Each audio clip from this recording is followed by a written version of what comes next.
नमस्कार, स्वागत है आप सभी का हमारे चैनल इन्फो डेली हब में, जो हम आपके लाते हैं देश दुनिया की ताज़ा खबर सबसे पहले।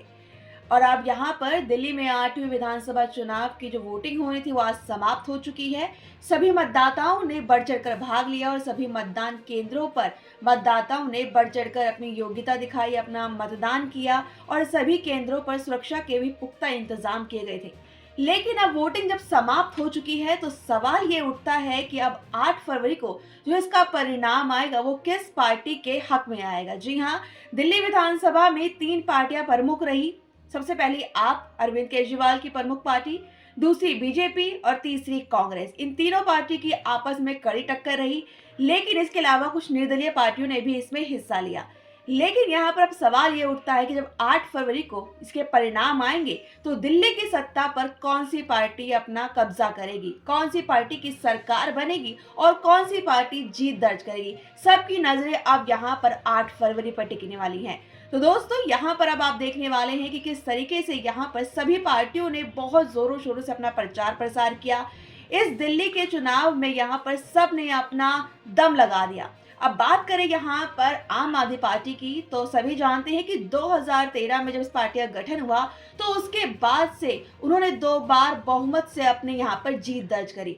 लेकिन ये पहला चुनाव है अब अरविंद केजरीवाल के लिए जो उन्हें बहुत चुनौतीपूर्ण लगा, क्योंकि इससे पहले उन्हें कभी इतनी बड़ी टक्कर नहीं मिली। हर जगह हर सीट पर, दिल्ली की 70 सीटों में से हर सीटों पर उन्हें बड़ा टक्कर देखने को मिली है यहाँ पर। तो वही यहाँ पर जो बीजेपी जो 27 साल तक दिल्ली की सत्ता से दूर रही, उसने भी इस बार के विधानसभा चुनाव में अपनी जी जान लगा दी।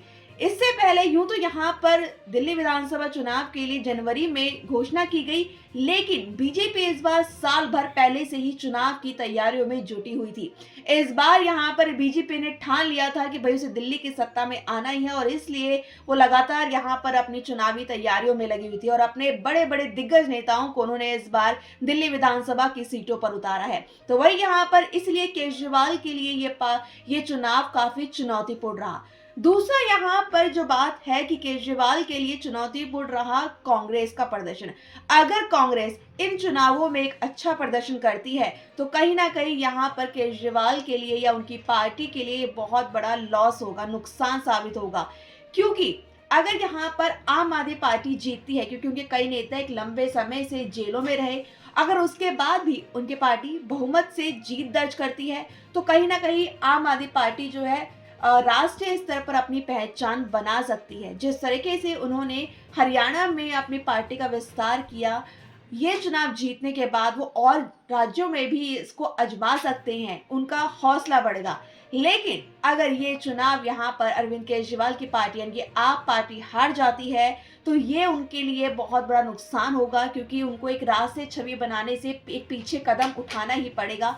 तो वही दूसरी तरफ अगर बीजेपी सत्ता में आ जाती है तो यहाँ पर दूर दूर तक फिर ऐसा लगता है कि कांग्रेस और आम आदमी पार्टी का आगे कोई भविष्य नहीं रहने वाला।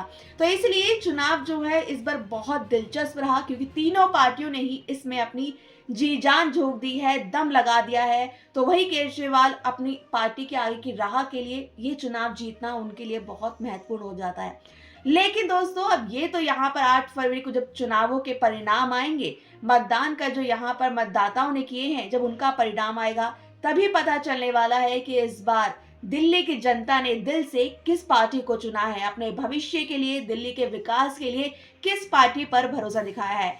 और आपने किस पार्टी पर भरोसा दिखाया है ये हमें कमेंट सेक्शन में लिखकर जरूर बताना। और ऐसे ही तमाम खबरें जानने के लिए जुड़े रहिए हमारे साथ, और जाने से पहले चैनल को लाइक, शेयर एंड सब्सक्राइब करना ना भूलें।